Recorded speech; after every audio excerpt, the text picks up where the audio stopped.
என் குழந்தை ஆட்டிசம்னு சொல்லிட்டாங்க, இப்போ நான் எப்படி என் குழந்தைய ஹேண்டில் பண்ணுறதுன்னு தெரியலன்னு சொல்கிறாங்க. இதுக்கு மல்டி டிசிப்ளினரி அப்ரோச் தான் தேவை. மல்டி டிசிப்ளினரி அப்ரோச்னா என்னன்னு கேட்டிங்கன்னா, ஒரு டீம் ஆஃப் எக்ஸ்பர்ட் சேர்ந்து ஒர்க் பண்ணுவாங்க. லைக் சைக்காலஜிஸ்ட் வந்து அந்த குழந்தையோட பிஹேவியர் அண்ட் எமோஷன்ஸ்க்காக ஹெல்ப் பண்ணுவாங்க. ஸ்பீச் தெரபிஸ்ட் அப்படின்றவங்க கம்யூனிகேஷன் அண்ட் லாங்குவேஜை எப்படி இம்ப்ரூவ் பண்ணலான்ட்டு ஒர்க் பண்ணுவாங்க.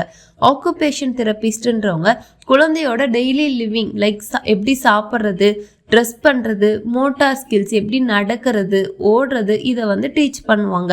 ஸ்பெஷல் எஜுகேட்டர்ன்றவங்க அந்த குழந்தைக்கு எப்படி ஈஸியாக புரிஞ்சிக்கிற மாதிரி சொல்லி கொடுக்கறது அப்படின்றதுக்காக சப்போர்ட் பண்ணுவாங்க. டாக்டர்ஸ் லைக் பீடியாட்ரிஷியன், நியூராலஜிஸ்ட்லாம் ஹெல்த் சைடில் பார்த்துப்பாங்க.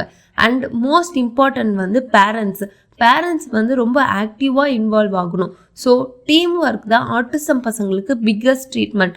எல்லாரும் சேர்ந்து ஒர்க் பண்ணாதான் பசங்களுக்கு நல்ல க்ரோத், நல்ல லேர்னிங் கிடைக்கும்.